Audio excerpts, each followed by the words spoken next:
Good Erev Shabbos, Parshas Achremos. There is an interesting pasuk in this week's Sedra, which says, Lo tignovu, you shall not steal.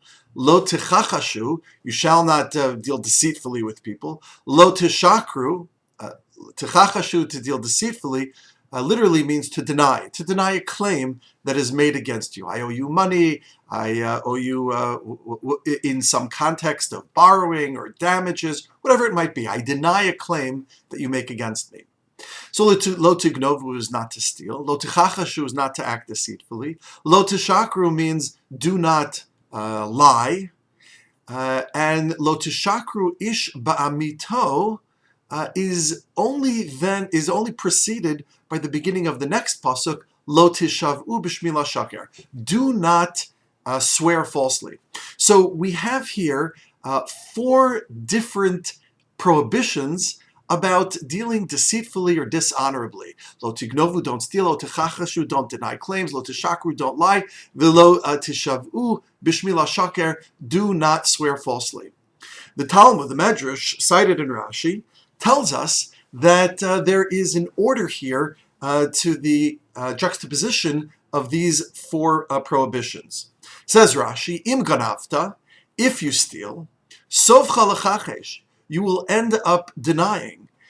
If you end up denying, sovcha l'shaker, you will end up lying. And if you lie, sovcha l'shaker, it is a slippery slope then to swearing falsely in court. So this is interesting. Rashi says that there is a slippery slope here which is being acknowledged. Stealing leads to deceit, leads to lying, leads to swearing falsely in court. Now, one might have thought that it's exactly the opposite. That is to say, that if you swear falsely, you might end up then lying more generally, acting deceitfully, and then acting on all of that and actively stealing from somebody. So, what is the meaning of this order of the prohibitions that the Torah is outlining for us? And I think that it's a question about what do you think is the worst? Where do you think the slippery slope ends up as the worst and the least of these bad prohibitions, of these bad actions? Is stealing on the bottom of the totem pole, or on the bottom of that pyramid? And swearing falsely is the top, the apex of bad behavior, or swearing falsely is the bottom, and actual stealing is the apex of that bad behavior. And clearly, it seems to me that the Torah is telling us that although stealing is terrible and deceit and lying is terrible, swearing falsely is the worst. And that could be for a variety of reasons. Number one, you are taking God's name and defiling God's name and desecrating God's name. But I think that there is another layer to this, and that is that swearing falsely is about going to a person's core character. If a person's word cannot be trusted, who is the person?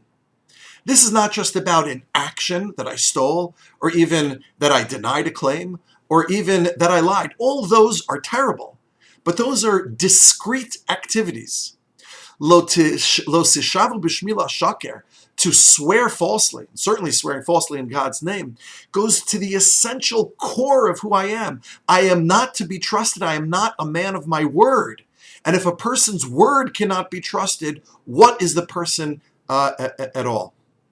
And so there is a powerful message here about the notion of character and about the notion of personality and the idea of what makes us who we are.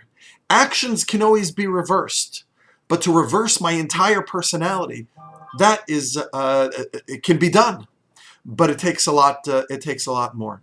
I would like to share with you a story that I read about one of the great Sephardic Rishonim known as the Abu Drahm, Rabbeinu Abu Drahm. And how did he get this name, Abu Drahm? So there is a story, perhaps apocryphal, regarding the Abu Drahm, who and the origin of his name. The Abu Drahm was by profession a salesman. He was a merchant, and he sold goods. And people would come into his store, and he would sell them whatever he had to sell. Now, in days of old, they didn't have scanning machines or or electronic weights and scales at the checkout counter, but everything was done manually, of course.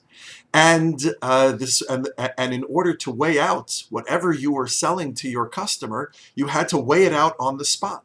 So if a person wanted 10 pounds or 9 pounds or 5 pounds, you weighed it out on the spot, and you would put a 5-pound weight on the scale and then weigh out the merchandise against the 5-pound weight or the 10-pound weight or the 3-pound weight or whatever it might be. The Abu Drahm had a very meticulous and careful way that he would weigh out his measures when selling to his customers. Instead of putting a 5-pound or 10-pound weight on the scale to measure against, he would put on a 1 pound, and then a 2 pound, and then a 3 pound, and whatever he was measuring, he would go one by one by one to see if it was exactly according to the merchandise that he was selling. So this way it would be more meticulous and more precise. So if he was selling 5 pounds of wheat, for example, he would put the 5 pounds of wheat, what he thought to be 5 pounds of wheat on, and then 1 and 2 and 3 and 4 5 pounds of weight. And this was in order to create a more meticulous and precise way of measuring. One day, he had a customer that came in, and in the hurriedness of the moment, he thought that perhaps he had misweighed the merchandise, and he ran out and he looked for the customer in the street. He found the customer and clarified to make sure that he did not even unintentionally cause his customer a loss. The customer was so moved by this sense of integrity and honesty that he, from that time forward, called the rabbi Abu Drahm. Abu means the father of. Drahm. Drahm was the coin, the currency that was used. They didn't have pounds or nickels or dimes or quarters. They had drams. And so Abu Drahm is the father of the Drahm. Abu Drahm goes down in history with a name that that speaks to his integrity, his honesty, his character. This is what we have in life, and this is what we bring to the Olam Ha'emes. We do many actions, but those actions simply are reflections of the core person who we are. So yes, lo tignovu, never steal, lo tichachashu, don't deny, lo tishachru, don't lie, lo tishavu b'shmi la shaker. But at the apex, the journey, the spiritual struggle that we engage in life is to ensure that the core person of who we are is somebody of honesty, integrity, pride, of character, and spiritual depth and profundity. May HaKadosh Baruch Hu give us the strength and the wisdom to succeed on that journey. Good Shabbos.